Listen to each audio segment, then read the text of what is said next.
Good afternoon, friends.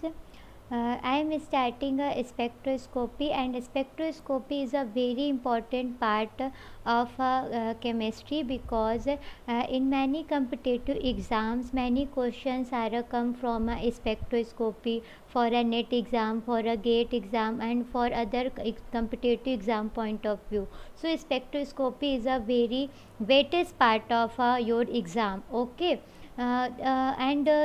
Firstly I introduce about the organic spectroscopy, then inorganic, and then physical. Okay, and today my topic is a NMR spectroscopy. Firstly I will try to explain what is a NMR, because in a exam it's not important for your exam point of view, but it's important for a interview point of view, because during a interviewer ask about many things, and ask in a spectroscopy many questions asked in a spectroscopy, but and it ask it and want to explain everything, and interviewer want to you have a knowledge about everything. So everything knowledge is a very important for us. Firstly, okay, I will let's start.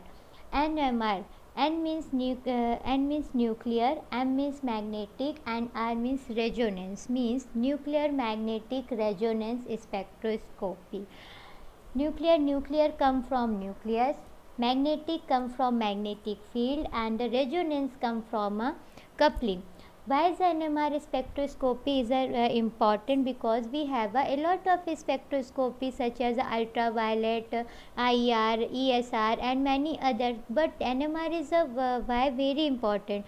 Because through the NMR we get a spectra of carbon and hydrogen, and in organic compound carbon and hydrogen are very important atoms are present, and you want to get a carbon and hydrogen spectra, then NMR spectroscopy is a very simple and very good for spectra. So NMR spectroscopy is a very important.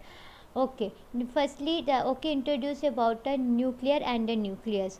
The nucleus is a further divided into two types, active nucleus and inactive nucleus. But how can I identify which type of a nucleus is a active and which type of a nucleus is a inactive? So we have two types of qualities, and the first is a charge and second is a spin. But every nuclear have a charge as a proton, so charge is not a good quality for a distinguish between a active and inactive nucleus, but spin is a very important character for a distinguish a differentiate between a active and inactive nucleus, because every nucleus not have a same spin, every nucleus have a different spin, and through the spin we can distinguish between a active and inactive nucleus. Okay, so what is a spin? And spin is represented by a capital I, and through the spin we have ability to distinguish between a active and inactive nucleus, because we have we have a zero. Means your spin is spin is a zero, then your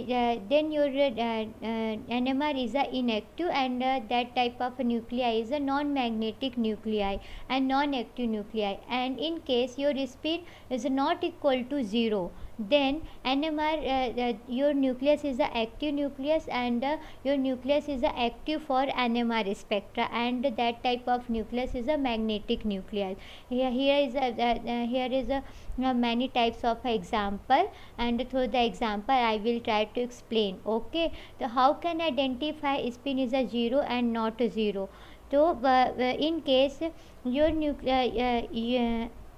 mass of a nucleus mass is a completely divided by 4, then its a spin is a 0. Yeah, and then not divided by completely divided by 4, then spin is a not equal to 0. Okay, for example hydrogen, one hydrogen means hydrogen have a one mass of a 1, then 1 is not a completely divided by 4, then spin is not equal to 0, or it's a active nuclei, then we have a proton NMR. Okay, and deuterium is the mass of a 2, and spin is not equal to